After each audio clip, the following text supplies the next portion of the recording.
نیچے اتر کر ہم تینوں لانچ کے انجن روم میں جا پہنچے۔ آگے گھور اندھیرا ہے، ہم کسی بھی لمحے رک سکتے ہیں۔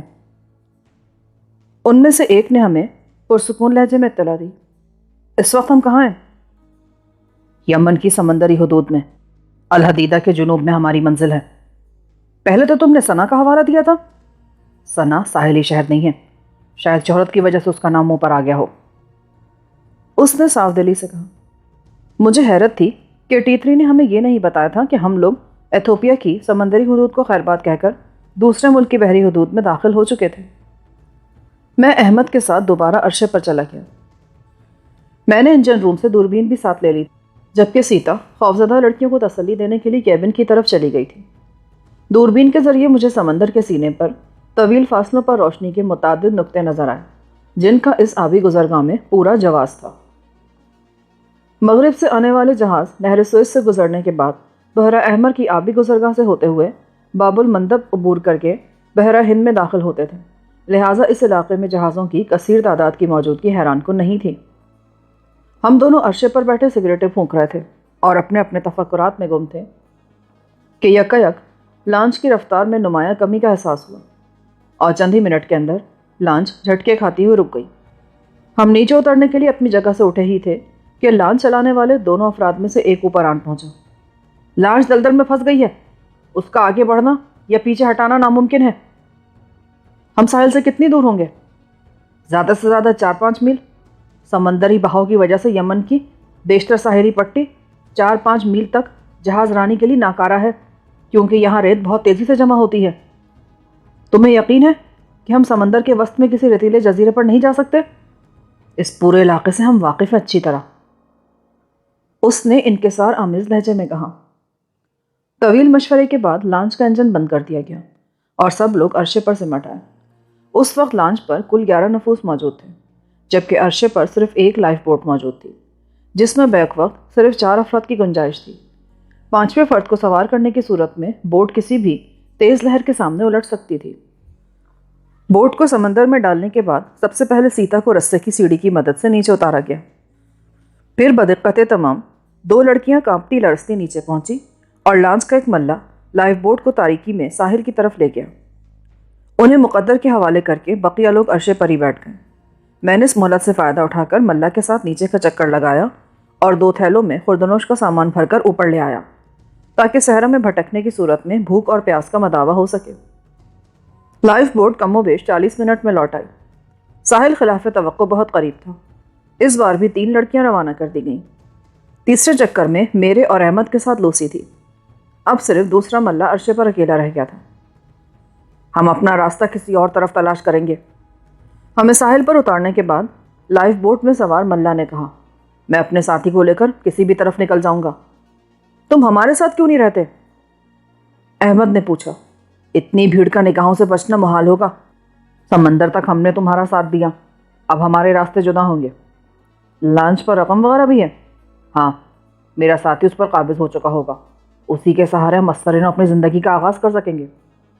جاؤ، ہم تمہاری کامیابی کے لیے دعا گو رہیں گے، میں نے کہا، اور وہ اندھیرے ساحل پر ہمیں ریت پر کھڑا چھوڑ کر پتوار چلاتا غائب ہو گیا۔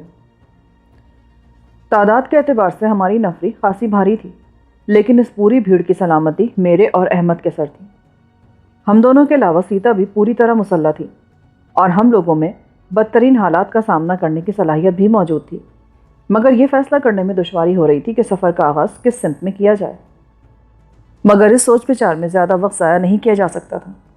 میں نے رائے پیش کی کہ ساحل سے ہٹ کر ریگستان میں بھٹکنے کے بجائے اگر ہم ساحل کے ساتھ ساتھ شمال میں سفر جاری رکھتے تو کسی گھاٹ کا ملنا یقینی تھا، اور اگر وہ پورا ساحل ہی ویران تھا تو کم از کم ہم الحدیدہ کی بندرگاہ تک ضرور پہنچ جاتے۔ میرا مشورہ ہر ایک کے لیے قابل قبول تھا، لہٰذا ہم شمال کی طرف چل دیے۔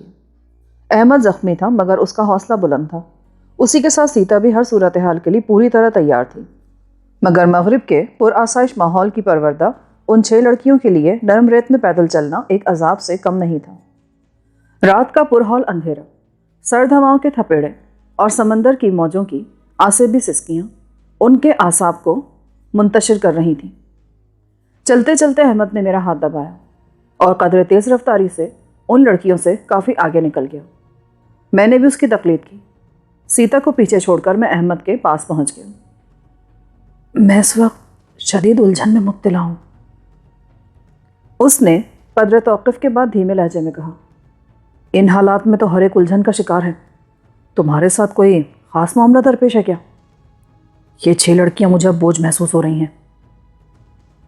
اس نے لگی لپٹی رکھے بغیر رازدارانہ لہجے میں کہہ ڈالا۔ مگر کیوں؟ ان کی وجہ سے ہماری نفری غیر معمولی لگتی ہے۔ انہیں ساتھ لگائے رکھا تو ہر جگہ ہم لوگوں کی توجہ کا مرکز بنیں گے، لیکن اس کے سوا اور کیا راستہ ہے؟ انہیں ساحل کے ساتھ اپنے مجوزہ راستے پر بڑھنے دو۔ یہ جلدی بدیر کہیں نہ کہیں سے مدد حاصل کرنے میں کامیاب ہو ہی جائیں گی۔ ہم لوگ اپنا راستہ تبدیل کر سکتے ہیں۔ وہ سب بہت زیادہ خوفزدہ ہیں، اتنی آسانی سے ہمیں اپنی منمانی رائے اختیار نہیں کرنے دیں گی۔ یہ تم مجھ پر چھوڑ دو، وہ بخوشی ہمارا ساتھ چھوڑنے پر آمادہ ہو جائیں گی۔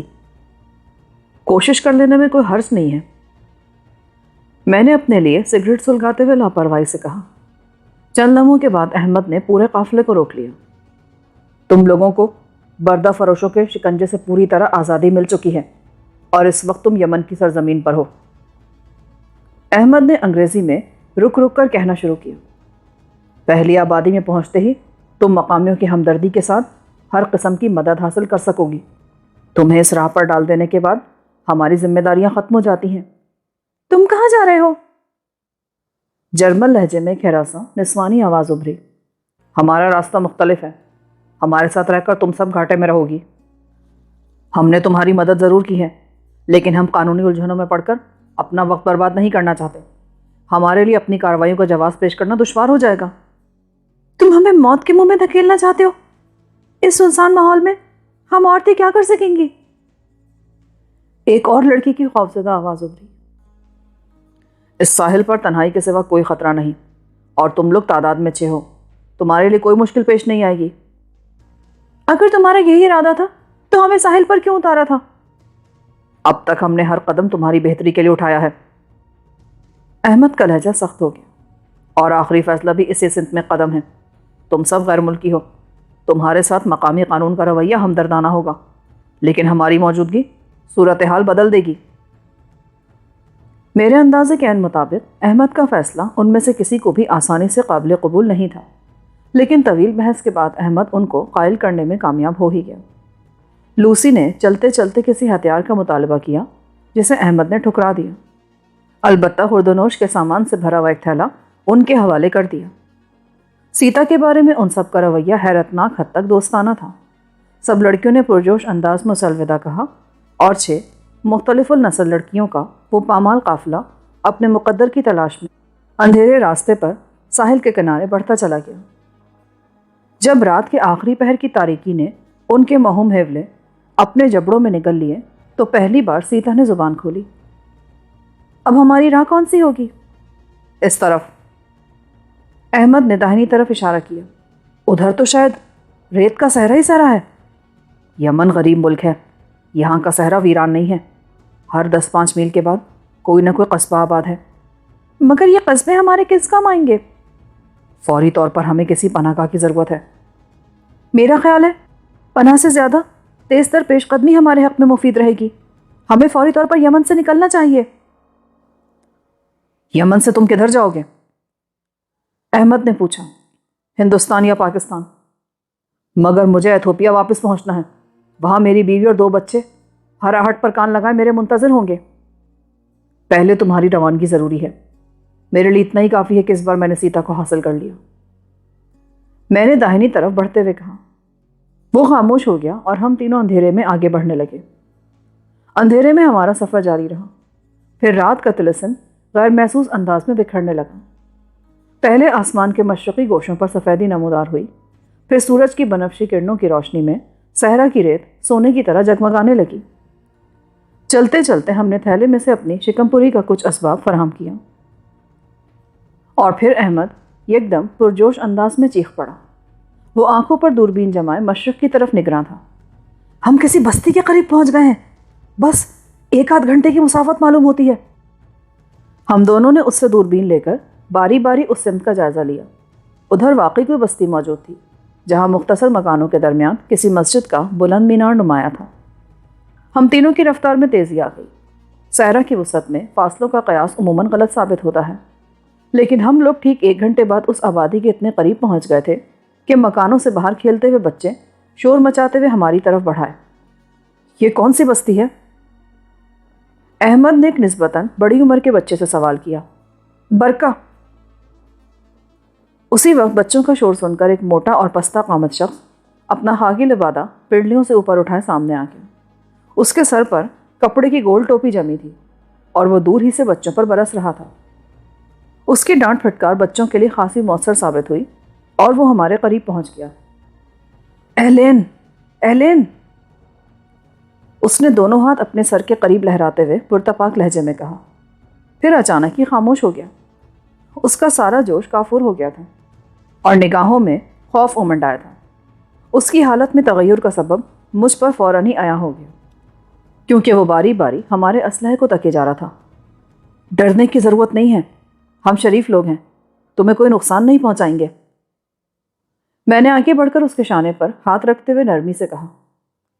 کہاں سے آئے ہو؟ اس کا لہجہ محتاط اور اشتباہ آمیز تھا۔ ہماری لانچ سمندر میں حادثے کا شکار ہو گئی، ہم بمشکل اپنی جانیں بچا کر ساحل تک پہنچ سکے، اس اسلحے سمیت۔ وہ سادہ نہ ہونے کے باوجود احمق نہیں تھا۔ اجنبی سرزمین پر خوراک سے زیادہ اسلحہ اہم ہوتا ہے۔ ہم سمندر میں بھی اس بوجھ کو اپنے سینوں سے لگائے بڑھتے رہے۔ اجنبی؟ تم تو لب و لہجے سے عرب معلوم ہوتے ہو۔ ہمیں تمہاری تھوڑی سی مدد درکار ہے، ہم تقریباً 24 گھنٹے کے تھکے ہوئے ہیں، میرا شانہ بھی زخمی ہے۔ احمد نے اس کے سوالات کا سلسلہ منقطع کرتے ہوئے کہا۔ تھوڑے آرام کے بعد ہم تمہارے ہر سوال کا جواب دے دیں گے۔ بچے بدستور ایک دوسرے سے چھیڑ چھاڑ کرتے جلوس کی صورت میں ہمارے پیچھے چلے آ رہے تھے اور میں تیزی سے آئندہ حکمت عملی کے بارے میں سوچنے میں مصروف تھا۔ وہ بستی 25-30 کچے مکانات پر مشتمل تھی۔ ہمیں جس کمرے میں پہنچایا گیا وہ اپنے لوازم کے اعتبار سے بستی کی چوپال معلوم ہو رہی تھی۔ کنویں کے تازہ پانی سے منہ ہاتھ دھونے کے بعد ہمارے لیے گیہوں کی روٹیاں، پنیر اور گرم گرم قہوہ تیار تھا۔ اس اثنا میں بستی کے مزید 2 افراد وہاں آ گئے اور حریصانہ انداز میں ہمارے اسلحے کا جائزہ لینے لگے۔ اسٹین گن کے ساتھ ان کا محتاط سلوک اس امر کا غماز تھا کہ وہ ان کے لیے نئی چیز نہیں تھی۔ ناشتے سے فراغت پاتے ہی پستہ قامت مطلب پر آ گیا۔ اس کے ساتھیوں نے ہماری اسٹین گنیں اپنے قریب رکھی ہوئی تھیں۔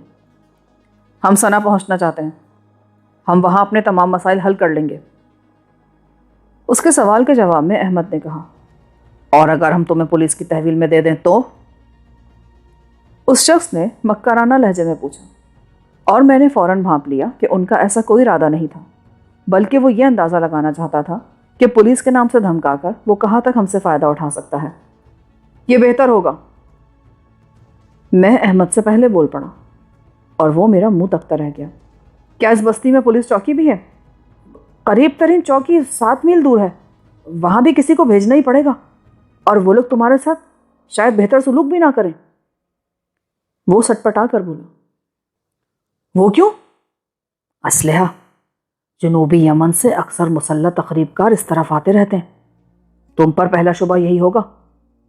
ہم پولیس کے شبہات دور کر دیں گے، لیکن تمہارے ذہن میں کوئی آسان تجویز ہو تو وہ بھی بتا ڈالو۔ حقیقت یہ تھی کہ اس کی زبان سے مسلح تخریب کاروں کا ذکر سنتے ہی میرا دل ہول اٹھا تھا۔ شمالی اور جنوبی یمن کی مہاجرائی اس خطے کی بدترین حقیقت تھی، اور دونوں حکومتیں آئے دن ایک دوسرے کے خلاف کوئی نہ کوئی شوشہ کھڑا کرتی ہی رہتی تھیں۔ ان حالات میں اگر ہم پولیس کے ہاتھ لگ جاتے تو ان کے تشدد کے سامنے ہمیں نہ جانے کتنے ناکردہ گناہوں کا اعتراف کرنا پڑتا۔ لہٰذا بہتر یہی تھا کہ ان لوگوں کی کسی بھی متبادل تجویز کو قبول کر کے نکاسی کی راہ بنائی جاتی۔ یہاں سے 20-22 میل دور تغیر اور ثنا کو ملانے والی شاہراہ گزرتی ہے جس پر لاریاں چلتی ہیں۔ ہم تمہیں وہاں سے کسی بھی لاری میں سوار کرا سکتے ہیں، یہ بندوبست بھی قابل قبول ہے، لیکن تمہیں اپنا تمام اسلحہ ہمارے حوالے کرنا پڑے گا۔ یہ تو سراسر زیادتی ہے۔ پولیس کے پاس گئے تو نہ صرف اسلحہ ضبط ہوگا بلکہ کسی سفارش کا بندوبست ہونے تک مار بھی پڑتی رہے گی۔ اگر اسلحہ ہمیں دے دو گے تو مار سے بچنے کے علاوہ لاری تک بھی بحفاظت پہنچ جاؤ گے، مگر اس صحرا میں یہ اسلحہ تمہارے کس کام آئے گا؟ یہ بہت بیش قیمت اور جدید ہتھیار ہیں۔ اسٹین گنوں سے ہم بخوبی واقف ہیں، اس مرتبہ پستہ قامت کے بجائے دوسرا آدمی بولا، ہمیں حسرت تھی کہ کاش برقع والوں کے پاس بھی ایسے ہتھیار ہوتے، اور آج مقدر نے ہمیں یہ موقع فراہم کیا ہے تو ہم اسے ضائع نہیں کریں گے۔ تم لوگوں کو اس قدر شوق ہے تو ضرور یہ رکھ لو۔ میں نے محسوس کیا کہ ہمارے انکار کی صورت میں بھی وہ لوگ ہمیں پولیس کے حوالے نہیں کریں گے، بلکہ ہلاک کر کے خاموشی سے ہتھیاروں پر قبضہ جمانے کی کوشش کریں گے۔ لیکن تمہیں اس کی ضرورت کیا ہے؟ احمد نے سوال کیا۔ انہیں تمہاری ملکیت میں دینے کے بعد ہمیں یہ تو جاننے کا حق ہے نا؟ ان اطراف میں آئے دن خون ریز قبائلی تصادم ہوتے رہتے ہیں، برقع والے ہر بار گھاٹے میں ہی رہتے ہیں، کیونکہ ہم مفلوق الحال ہیں، ہتھیار نہیں خرید سکتے۔ پوری بستی میں کل 4 بندوقیں ہیں جو 2-3 مار کے جتا چکی ہیں، مگر یہ تصادم ہوتے کیوں ہیں؟ مجھے وہ موضوع دلچسپ معلوم ہوا۔ بس ذرا سی بات بہانہ بن جاتی ہے۔ پچھلے دنوں الجبل کے کنویں پر پانی کی باری پر 2 قبیلے لڑ پڑے تھے، دونوں طرف کے 3-3 آدمی مارے گئے اور 7 زخمی ہوئے۔ کیا ان معاملوں میں پولیس دخل نہیں دیتی؟ قبائلی جھگڑوں میں پولیس کا کوئی کردار نہیں ہوتا، وہ اسی وقت حرکت میں آتے ہیں جب کوئی فریق ان سے رجوع کرے، اور یہاں باہمی جھگڑوں میں پولیس سے مدد طلب کرنا ذلت کے مترادف سمجھا جاتا ہے۔ سٹین گنوں کا معاملہ طے ہو جانے کے بعد ان کا رویہ دوستانہ ہو گیا۔ ہم لوگوں نے اپنی تحویل میں موجود تمام فاضل راؤنڈز بھی ان کے حوالے کر دیے، اور وہ والہانہ مسرت کے عالم میں اسلحہ سمیٹ کر وہاں سے چلے گئے۔ اف، یہ لوگ تو آج بھی قدیم دور میں جی رہے ہیں۔ ان کے جاتے ہی سیتا نے دونوں ہاتھوں سے سر تھام لیا۔ یہی نہیں، اپنی بھی بات کرو۔ تمہیں ہمالیہ سے یہاں نہ لایا ہوتا نا تو تم بھی اسی دور میں رہ رہی ہوتی۔ میں نے اردو میں کہا، میں باہر چلا جاؤں؟ احمد نے مسکرا کر سوال کیا۔ ارے نہیں، وہ میاں بیوی کی ایک نجی بات تھی جو میں غیر ارادی طور پر اپنی مادری زبان میں بول گیا۔ میں شرمسار سا ہو گیا۔ چاہو تو کچھ دیر نجی گفتگو کر لو، مجھے معلوم ہے کہ تم دونوں نے طویل مدت کے بعد ایک دوسرے کو دیکھا ہے۔ سیتا مجھے ملامت آمیز نظروں سے گھورنے لگی، کیونکہ میری ذرا سی لغزش نے احمد کو زبان کھولنے کا موقع فراہم کر دیا تھا۔ احمد واقعی اٹھ کر چوپال سے باہر جانے لگا تھا، لیکن میں نے اسے روک لیا۔ اس وقت صورتحال یہ ہے کہ دونوں فریق ایک دوسرے کے دباؤ میں ہیں، اس کے باوجود تم نے ثنا کی راہ اختیار کرنے کا ارادہ کیا ہے، اس میں کیا مصلحت ہے؟ میں نے اس سے سوال کیا۔ ساحلی بستی ہوتی تو کچھ اور سوچا بھی جا سکتا تھا، بحری راستے سے یہ کوئی مدد نہیں دے سکیں گے، اور یہ بھی نہ بھولو کہ ہم یمن میں غیر قانونی طور پر داخل ہوئے ہیں۔ ثنا میں کیا ہوگا؟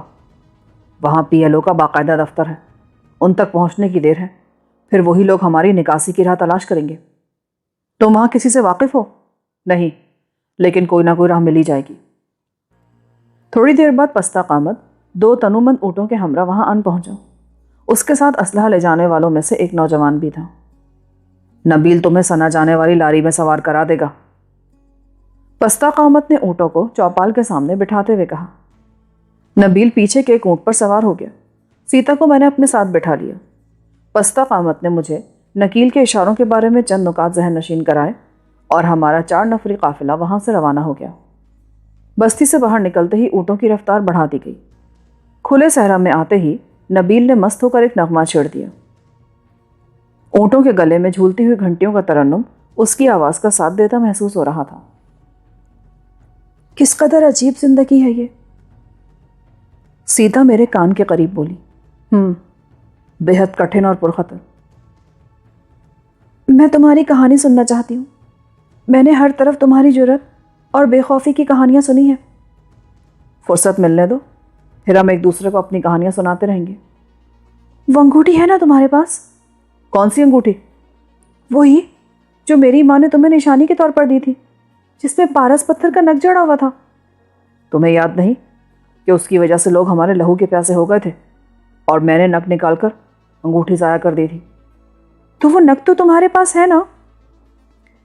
وہ میں نے برے وقت سے بچاؤ کے لیے راجہ ہوٹل کے کمرے میں چھپایا تھا، وہیں چھوڑنا پڑا، کیونکہ تمہاری روپوشی نے مجھے حواس باختہ کر دیا تھا، اور مجھے ایک بار ہوٹل سے نکلنے کے بعد دوبارہ اندر گھسنا نصیب نہیں ہو سکا۔ تو تم نے اسے بعد میں حاصل کرنے کی کوشش نہیں کی؟ ہوٹل سے نکلنے کے بعد قسمت مجھے امبالے سے دور لے گئی۔ پھر میں ایسا ہندوستان بدر ہوا کہ آج تک ادھر کا رخ کرنے کی نوبت ہی نہیں آ سکی۔ وہ پتھر خود میرے لیے بھی بہت عزیز ہے اور یہ میرا عزم ہے کہ میں اسے ضرور حاصل کروں گا۔ تو ہم سیدھے ہندوستان کیوں نہ چلیں؟ میں نے کہا نا کہ میں تھک گیا ہوں۔ پاکستان میں کچھ روز آرام کر کے تنہا امبالے جاؤں گا، اور مجھے پورا یقین ہے کہ تمہاری ماں کی نشانی حاصل کرنے میں کامیاب ہو جاؤں گا۔ کاش میں ایک بار اپنی ماں کو دیکھ سکتی، پتہ نہیں وہ اب زندہ بھی ہے یا نہیں۔ زندگی رہی تو ایک کوشش یہ بھی کریں گے، اور سندری زندہ ہوئی تو اسے اپنے ساتھ لے آئیں گے۔ وہ خوش ہو گئی۔ نبیل نے ہمیں سڑک کے کنارے چھوڑ کر واپس جانا چاہا، لیکن احمد نے اسے روک دیا۔ اس ویرانے میں الوداع کہنے والا کوئی تو ہو، بس کے سارے مسافر ہماری طرف سے مشکوک ہو جائیں گے۔ لاری کا کوئی وقت مقرر نہیں ہے، ہو سکتا ہمیں شام تک انتظار کرنا پڑے۔ نبیل نے ریت پر دراز ہوتے ہوئے کہا۔ وہ راہ پر آ گیا تھا، لہٰذا ہم میں سے کسی نے اس کی قیاس آرائی پر تبصرہ کرنے کا خطرہ مول نہیں لیا۔ طویل انتظار کے دوران میں احمد کے ساتھ مل کر میں نے سگریٹوں کے کئی پیکٹ ختم کر ڈالے۔ نبیل تمباکو نوشی کا عادی نہیں تھا، لیکن وقت گزاری کے لیے وہ بھی اس شغل میں ہمارے ساتھ شریک ہو گیا۔ انتظار انتظار انتظار، نہ جانے لاری آ جائے گی بھی یا نہیں۔ نبیل سگریٹ کا ٹکڑا ریت پر اچھال کر غصیلے لہجے میں بولا، تو کیا ایسا بھی ہوتا ہے؟ یہ یمن ہے، یہاں ہر وہ چیز ہوتی ہے جو تم سوچ سکتے ہو۔ اس نے چڑچڑے لہجے میں جواب دے کر زیر لب کئی گالیاں دہرائیں۔ یہ غنیمت تھا کہ وہ سیتا کی موجودگی کا لحاظ کر رہا تھا، ورنہ میرے یا احمد کے لیے اس کی زبان کو بند رکھنا ناممکن ہی ثابت ہوتا۔ اور جب وہ بیزاری کے عالم میں واپسی کے لیے تقریباً تل ہی گیا تھا تو اچانک صحرائی سڑک پر دور کہیں انجن کا شور سنائی دیا، اور چند منٹ کے بعد بس کا ہیولا بھی سامنے آ گیا۔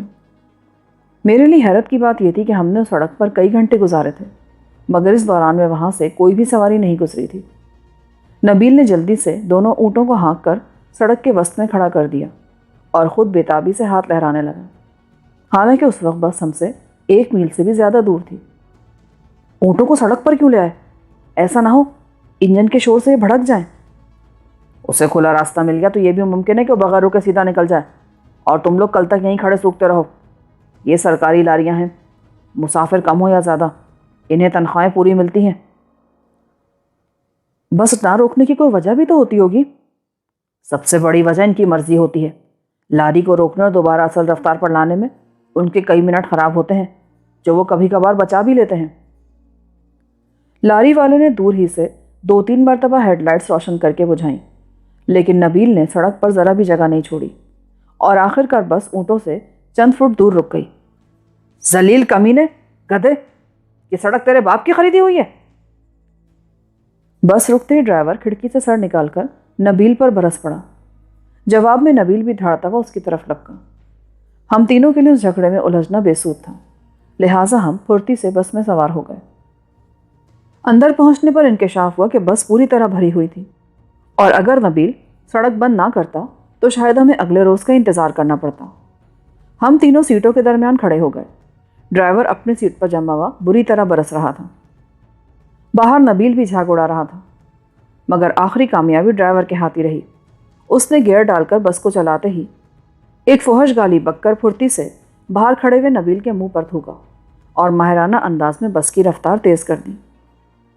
ڈرائیور فاتحانہ شان سے کافی دیر تک بڑبڑاتا رہا، لیکن مسافروں میں سے کسی کو یہ توفیق نہ ہوئی کہ اسے زبان بند رکھنے کو کہتا۔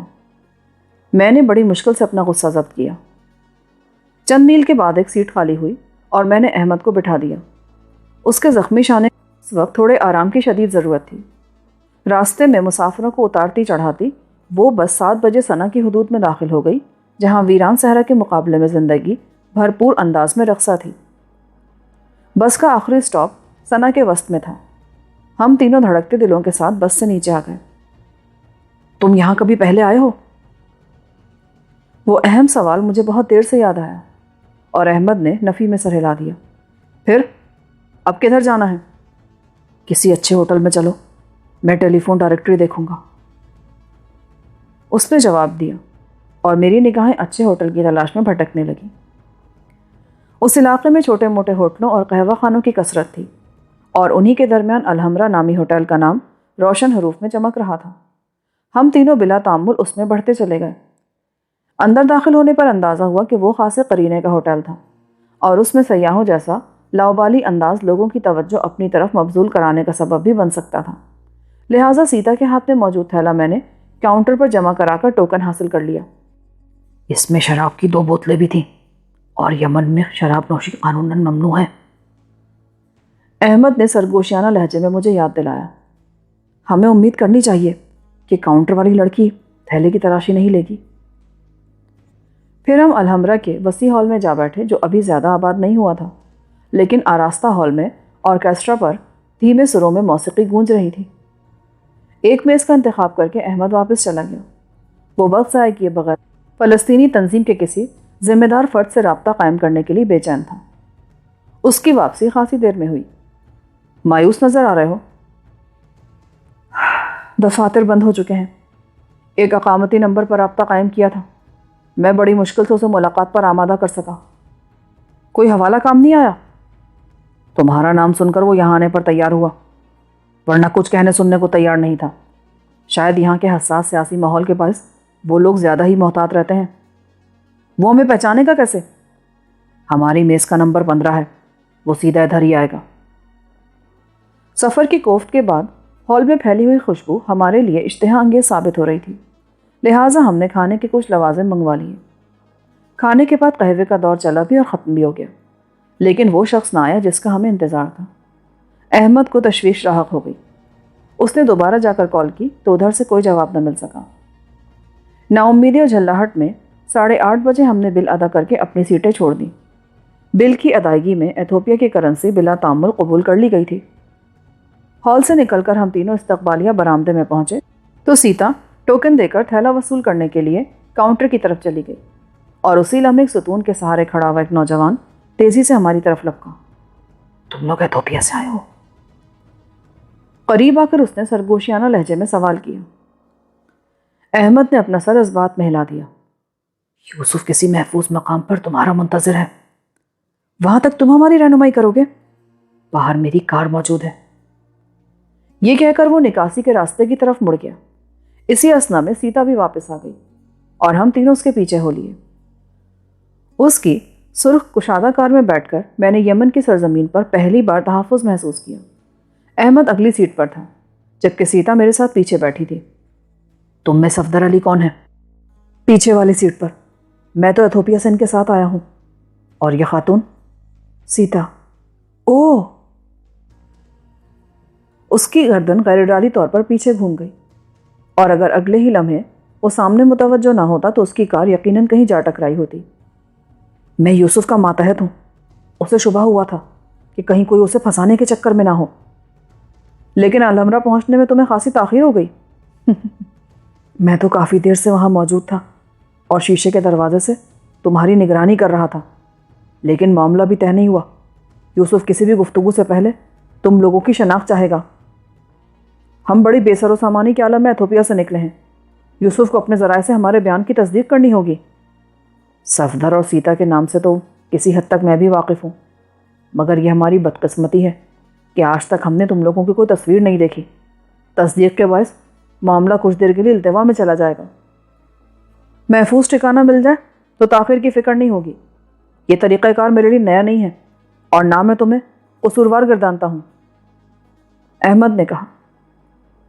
تقریباً 20 منٹ کی مسافت کے بعد ہم لوگ سنا کے ایک پرسکون رہائشی علاقے میں داخل ہو گئے جہاں کشادہ مکان قرینے سے تعمیر کیے گئے تھے۔ وہ اپنی کار ایک کھلے پھاٹک میں لیتا چلا گیا اور پورچ میں انجن بند کر کے خود ہی پھاٹک بند کرنے چلا گیا۔ ہم تینوں اتر کر اس کا انتظار کرنے لگے۔ پورچ کے ساتھ برآمدے پر داخلی دروازہ مقفل تھا جو نوارد نے اپنی جیب سے چابی نکال کر کھولا، اور یہ بات میرے لیے حیران کن تھی کہ وہ عمارت بظاہر ویران معلوم ہو رہی تھی جبکہ یوسف کو وہاں موجود ہونا چاہیے تھا۔ ہم چاروں اندر داخل ہوئے تو حسین چہرے والا ایک فلسطینی صوفے پر پرسکون بیٹھا سگریٹ پینے میں مصروف تھا۔ اس کی آنکھوں کی ساخت کچھ ایسی تھی جیسے وہ ہر وقت کسی نہ کسی سوچ میں کھوئی رہنے کی عادی ہوں۔ اس نے ہمارے استقبال میں کسی تپاک کا مظاہرہ نہیں کیا، البتہ میرا اور سیتا کا گہرا جائزہ ضرور لیا تھا۔ تمہارا اسٹیشن کہاں ہے؟ یوسف نے انگلی سے اپنے ماتحت کو کوئی اشارہ کرتے ہوئے احمد سے سوال کیا۔ اسمارہ۔ احمد اس وقت خاصا بھنایا ہوا نظر آ رہا تھا۔ یوسف کا ماتحت اس کا اشارہ پا کر کمرے سے کہیں چلا گیا۔